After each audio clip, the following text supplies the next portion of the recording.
I'm Vic Myers. Welcome to the Resistance. It's getting harder and harder. I mean, comments in my videos, I'm getting more and more of them saying, I'm so exhausted. I'm so tired. How are we going to do this for 4 years? Yeah, I'm right there with you. It's going to be tough. Just not even 2 weeks into the administration, and some crazy stuff is going on. I mean, forget his horribly unqualified cabinet nominees. You know, just this week, on Monday, he says, we're going to stop paying all of our bills. We're not going to send out any grants. We're not going to pay for anything until further notice. And people are like, holy cow, what's going to happen to my Medicare? What's going to happen to our Head Start funding, our schools, and all that stuff? And that was scary.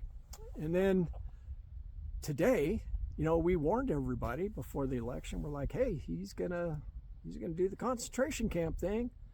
And we were told that we were snowflakes and we're being over dramatic and all that stuff. And sure enough, today he does an executive order saying he's going to send immigrants to Guantanamo Bay. So how do we do that for 4 years?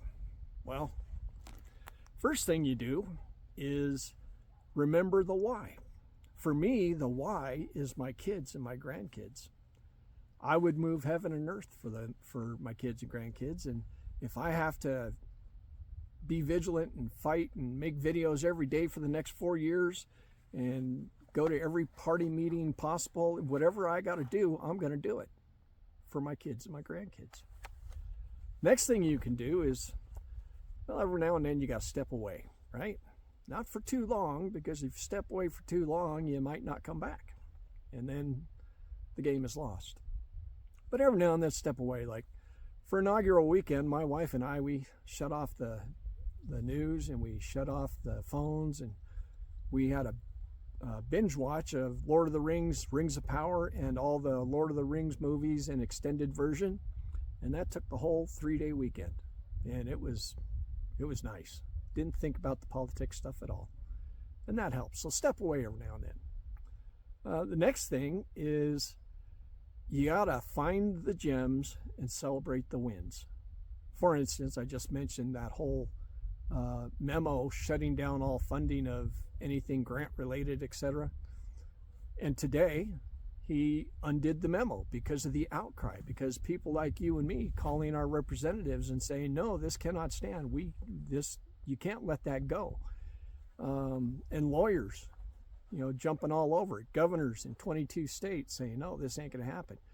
And sure enough, he was forced to rescind his memo, and things are getting paid again. So there's that. So let's see. Take a break every now and then. Celebrate the wins. I like this one. Go do something nice for somebody. Unscheduled, unplanned. Just go and do something nice for a neighbor, or you're in town and you see somebody, a homeless person on the street. You know, when you go in to get gas, get them a cup of coffee. Something like that. Just do something really nice for somebody else that's out of your way and you weren't planning on doing. I do that every now and then, and I can tell you, it gives you a good feeling inside. It regenerates the soul, if you will. Let's see, flood the field. I made these up while I was at work today, sitting there twiddling my thumbs. Anyway, you can flood the field. And what I mean by that is don't just get excited and calling your representatives about the issue of the day. There are other issues. There's some issues that are important to you that may not be important to me, and vice versa. You can call your representatives and say, Senator, what are you doing about this? How are you going to fight for this? You can do that, and if we all do that, we flood the field, that's going to force 47 to actually do his job. It's going to force our representatives to do their jobs. And I saw a video the other day that was brilliant. It's like, quit freaking out about stuff and force the president to do his job. The thing that he signed up for, the election he ran, you know, he said he was going to do all this stuff. Let's force him to actually be the president. That'll probably cause him to quit. And finally, this is my favorite. Make like John Lennon and imagine. I'm not going to try and sing his song. I'm not that good. But imagine the possibilities if we stick together, if we don't let them wear us out, if we come through in 26 and make great gains in the 26 elections, and then we come back in 24 and we wipe out more of those MAGA Republicans out of our Congress and we elect a real president, imagine the possibilities. When FDR came to the presidency in 1933, it was after the Great Depression, or during actually the Great Depression, and folks were so fed up with how Congress and President Hoover, how they are handling the Depression, that they were like, no, we want somebody forceful. We want somebody that's going to actually address the things that need to be addressed and help people. And I think by the time this current presidency ends, people are going to be like that again.